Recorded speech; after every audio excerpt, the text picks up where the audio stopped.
Welcome back সবাইকে। আমি ইসমাম এবং আমরা একটু আগেই দেখে আসলাম কিভাবে আমরা প্রম্পট ব্যবহার করে এআই থেকে আমাদের কাঙ্ক্ষিত আউটপুটগুলো বের করে নিয়ে আসতে পারি। আর ওই এক্সাম্পলগুলো আমরা যেগুলো দেখেছি সেগুলো সব ছিল টেক্সট বেস, অক্ষর ফেরত আসছিল আমাদের কাছে। কিন্তু এআই তো শুধু টেক্সটে আর সীমাবদ্ধ নয়, এআই দিয়ে এখন আমরা আসলে ইমেজ জেনারেট করতে পারি।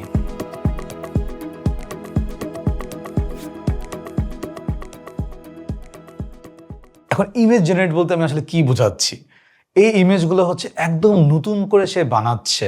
আপনি কিছু অ্যাটাচ করে যে দিতে হবে তা না, শুধু আপনার ডিসক্রাইব করতে হবে প্রম্পট ইউজ করে অ্যান্ড টেকনিকগুলো ইউজ করে, তাহলে আপনি দেখবেন আপনার সেই যে কাঙ্ক্ষিত ছবিটা ওইটা আপনি পেয়ে গেছেন। এখন একটু ভাবুন, কিছু মাস আগে, বছর আগে কোনো না কোনো মুহূর্তে এরকম আপনার হয়েছে, আপনার মাথায় একটা ছবি চলে এসেছে, এই ছবিটা আপনি ব্যবহার করতে চান, হয়তো আপনি একটা প্রেজেন্টেশনে বসাবেন অথবা আপনি আপনার একটা অ্যাডের কপিতে বসাবেন, বাট এই ছবিটা আপনি খুঁজেই পাচ্ছেন না, সার্চ করছেন, নানা জিনিস লিখছেন, নানা অক্ষর লিখছেন, মনের মতো আসছেই না। হয়তো খুঁজে পেয়েছেন, কিন্তু দেখলেন এটা ওয়াটারমার্ক করা, $200 দিতে হবে এটা নেওয়ার জন্য। এখন অত খরচ করা তো টাফ। কিন্তু এখন এআই যেহেতু চলে এসেছে, আপনি যদি ইমেজটাকে ভালোভাবে ডিসক্রাইব করতে পারেন, ওই সেম ইমেজটা আপনাকে সে বিউটিফুলভাবে বানিয়ে দিবে। তো আর এরকম মুখে না বলে চলুন আসলে গিয়ে দেখে আসি প্রম্পট দিয়ে কিভাবে আমরা এই ইমেজগুলো জেনারেট করতে পারি। সো চলুন একটু দেখি কেন আপনার প্রম্পটটা কিভাবে আপনি দিচ্ছেন খুবই গুরুত্বপূর্ণ। ধরেন আমরা একটা ছবি বানাতে চাই, আমি বাংলায় লিখলাম যে আমাকে একটা বিড়ালের ছবি বানিয়ে দাও, অ্যান্ড সে একটা বিড়ালের ছবি বানিয়ে দিয়েছে। কিন্তু হয়তো আপনার মাথায় এটা লেখার সময় আপনি যেভাবে ভাবছিলেন বিড়ালের ছবিটা আসবে, ওইটার সাথে এটা মিলে নেই। অ্যান্ড ওকে যদি আমি না বলি আমি আসলে কি চাচ্ছি এক্স্যাক্টলি, ও কেমনে বুঝবে আমার মাথার কথা? তো ধরেন আপনি আর একটু ডিটেল প্রম্পটে গেলেন। এবার আপনি লিখলেন যে generate an image of a playful orange cat. এবার সে আবার দিল, এবার চলে আসলো ক্যাটও চলে আসলো, ক্যাটের আপনি কালার বলে দিয়েছেন, কালার চলে এসেছে এবং একটু প্লেফুলও আছে, এটাও এসেছে। অলরেডি বেটার আগেরটার চেয়ে। বাট এটা এখনও একটু একটু হয়তো মনে হচ্ছে, কেউ দেখলে বুঝবে যেটা কৃত্রিম বুদ্ধিমত্তা দিয়ে এটা বানানো হয়েছে, এটাকে কি আরেকটু রিয়েল বানানো যায় কিনা। অ্যান্ড অ্যাগেন আমি যেটা বলছি, আপনি যত বেটার ওকে প্রম্পট দিবেন তত বেটার সে আউটপুট দিবে। তো ধরেন আমরা আরেকটা ভার্জন ট্রাই করি।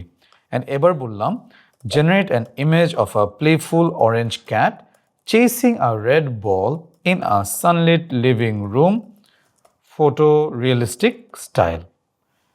অ্যান্ড এইবারের ছবিটা দেখেন, ট্রুলি বিউটিফুল, মনে হবে যে একটা ফটোগ্রাফার এসে এটা তুলে ফেলেছে। তো কেমনে সম্ভব? আমরা কয়েকটা ওয়ার্ড এখানে অ্যাড করে দিয়েছি, চেসিং আ রেড বল, আর একটু অ্যাকশন চলে এসেছে। রুমটা সানলিট, সূর্যের আলো আছে রুমটার মধ্যে। আর আরেকটা ইম্পর্টেন্ট ওয়ার্ড আমরা অ্যাড করেছি, ফটো রিয়েলিস্টিক স্টাইল। ছবিটার স্টাইলটা কি হবে? কার্টুন স্টাইল না, যেন একটা ফটো তুললে যেরকম রিয়েল মনে হয় সেই স্টাইলটা আসবে। অ্যান্ড আউটপুটটা দেখেন, প্রথম ছবিটা আবার দেখেন, এই ছবিটা এখন দেখেন। Better prompt, better output. টেক্সটের ক্ষেত্রে যেরকম আমরা একটি রেস ফ্রেমওয়ার্ক দেখেছি ফর ভালো প্রম্পট জেনারেশন, ইমেজের ক্ষেত্রেও একটা সুন্দর ফর্মুলা রয়েছে যেটা ব্যবহার করলে অধিকাংশ সময় আপনার যে কাঙ্ক্ষিত আউটপুটটা ওটা আপনি পেয়ে যাবেন। আর এই ফর্মুলাটা খানিকটা দেখতে এরকম। প্রথমে আমি দিচ্ছি আমার সাবজেক্ট, তারপর আমি দিচ্ছি কনটেক্সট, তারপর আমি দিচ্ছি স্টাইল এবং শেষে আমি দিচ্ছি ডিটেলস। চারটা জিনিস বলতে এখন কি বোঝায়? সাবজেক্ট, ছবিটা আসলে কাকে নিয়ে, মেইন জিনিসটা কি, এটা কি একটি ব্যক্তি, এটা কি একটি অ্যানিমাল, যা আছে আপনি সাবজেক্টে এখানে বলে দিবেন। তারপর আপনি দিবেন হচ্ছে কনটেক্সট, কোথায় এনভায়রনমেন্ট দেখাচ্ছি আমরা এই ছবিটার, এটা কি আউটডোর, এটা কি ইনডোর, এটা কি রেস্টুরেন্ট, এটা কি হচ্ছে একটা ক্লাসরুম, যেটাই হোক আপনি এখানে মেনশন করে দিবেন। তারপর চলে আসলাম স্টাইলে। স্টাইলের মধ্যে আসলে থাকবে, ছবি তো নানা রকম হতে পারে, আর্টের তো নানা স্টাইল আছে। এটা হতে পারে একটি কার্টুন স্টাইল, এটা হতে পারে রিয়েলিস্টিক স্টাইল, এটা হতে পারে মডার্ন স্টাইল, এটা হতে পারে অ্যাবস্ট্রাক্ট স্টাইল। আপনি নানা স্টাইল দিয়েও কিন্তু এক্সপেরিমেন্ট করতে পারেন আপনার সেই কাঙ্ক্ষিত রেজাল্টটা আসছে কিনা। আর বাকি থাকে ডিটেলস, এক্সট্রা ইনফরমেশন, যেটা হয়তো আপনি যেহেতু একটা ফটোগ্রাফার হয়ে থাকেন আপনি আসলে অনেকগুলো জিনিস জানেন। যেমন আপনি জানেন কীরকম ক্যামেরা লেন্সের এফেক্ট আপনি চাচ্ছেন, আপনি লেন্সটাও বলে দিতে পারেন। আপনি হয়তো জান যে আপনি একটু লাইটিং চাচ্ছেন, একটু মুডের লাইটিং, আপনি ওটাও লিখতে পারেন যে dark mood lighting, indoor lighting, এটাও সম্ভব। যত বেশি ডিটেলস আপনি অ্যাড করবেন সবগুলো মিলিয়ে যখন এই প্রম্পটটা যাবে এটার যে আউটপুটটা অ্যাটলিস্ট 100 গুণ ডিফারেন্ট হবে একটা সিম্পল প্রম্পটের চেয়ে। তো ট্রাই করে দেখেন, নিজে নিজে এরকম একটা এক্সপেরিমেন্ট করেন অ্যান্ড চলে আসবে আপনাদের সেই বিউটিফুল ছবি। এই যে আপনাদেরকে একটা ফর্মুলা দিলাম, এটার একটা এখন উদাহরণস্বরূপ দিই এই ফর্মুলাটা দেখতে কেমন হবে। ধরেন আমরা যদি এই প্রম্পটটা দেখি, a young student studying at a desk in a small room, soft lighting, then হচ্ছে realistic style and in a calm mood, তাহলে কিন্তু আসলে আমরা যে ওই ফ্রেমওয়ার্কটা দেখলাম এখন, যে ফর্মুলাটা দেখলাম, ওটার অলমোস্ট প্রতিটা জিনিসে কিন্তু একটা টিকমার্ক আছে। আর এখনকার এআই টুল আসলে এত পাওয়ারফুল হয়ে গেছে, আপনাকে সে যে আউটপুটটা দিয়েছে ওটা যদি আপনার কাঙ্ক্ষিত আউটপুটের সাথে না মিলে, আপনি কিন্তু ওকে জাস্ট আরেকটা মেসেজ দিতে পারেন, ওইটা দিয়ে সে কিন্তু আগের ছবিটার উপর কাজ করে আপনাকে একটা নতুন আউটপুট দিবে। আগে কি হতো, 1-2 বছর আগে আপনাকে প্রতিবার নতুন নতুন নতুন করে প্রম্পট দিতে হচ্ছে, এখন কিন্তু আর তা নয়।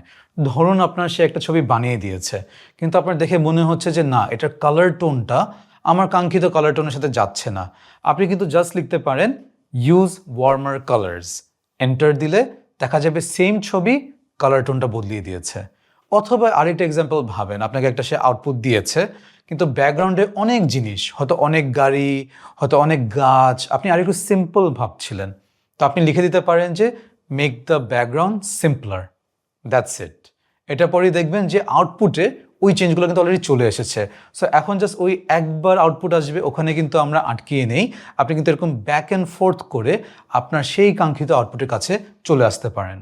আচ্ছা চলুন এখন বেশ কয়েকটা উদাহরণ দেখি কিভাবে আপনারা দৈনন্দিন জীবনে এআই দিয়ে ইমেজ ব্যবহার করে আপনাদের লাইফটাকে ইজি বানাতে পারবেন। ধরেন আপনি আপনার ক্লাসের জন্য একটা প্রেজেন্টেশন তৈরি করছেন, অ্যান্ড আপনার এটার জন্য একটা ছবি লাগবে। আপনি হয়তো ইন্টারনেটে সার্চ করে আপনার মনের মতো ছবি পাচ্ছেন না, তাহলে এখন তো ছবি পেতে হওয়ার টেনশনও নেই, আমরা ছবি বানিয়ে নিতে পারি, যেভাবে আমি চাচ্ছি ওভাবে বানিয়ে নিতে পারি।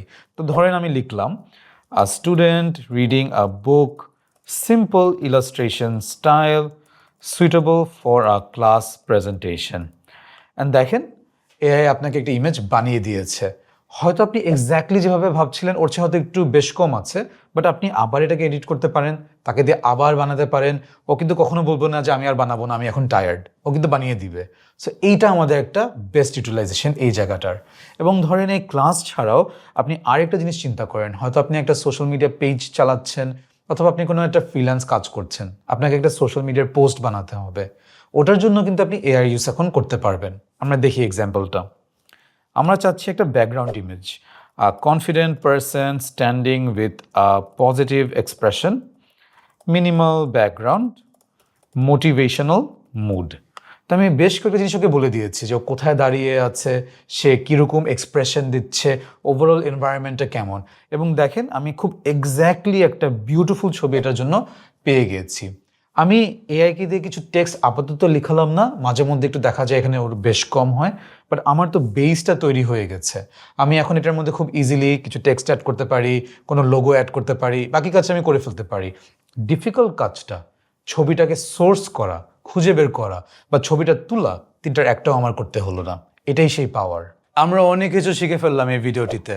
আমরা দেখলাম কিভাবে খুবই ভালোভাবে একটি ইমেজ জেনারেট করা যায়, ইমেজটাকে আরও রিয়েল করার জন্য কিভাবে তার মুড নিয়ে কাজ করা যায়, কিভাবে আমরা আরও অনেক ডিটেল দিয়ে দিতে পারি। আমরা একটি ফর্মুলা শিখলাম, যে ফর্মুলাটা ব্যবহার করলে আমাদের ইমেজ আউটপুটগুলো আগের চেয়ে আরও অনেক বেটার হয়ে যেতে পারে। এবং আমরা এটাও শিখলাম যে একবার ইমেজ আউটপুট আসলে ওখানেই থেমে থাকতে হবে না, আমরা এটাকে রিফাইন করতে পারি, আরও বেটার করতে পারি এআইয়ের সাথে বারবার কথা বলে। খুবই পাওয়ারফুল। এবং এর পরের ভিডিওটিতে আমরা দেখব এই ইমেজ থেকে সরে গিয়ে আমরা কিভাবে ভিডিও বানাতে পারি। আমি খুবই এক্সাইটেড পরের ভিডিওর জন্য। সবার সাথে ওখানে দেখা হবে।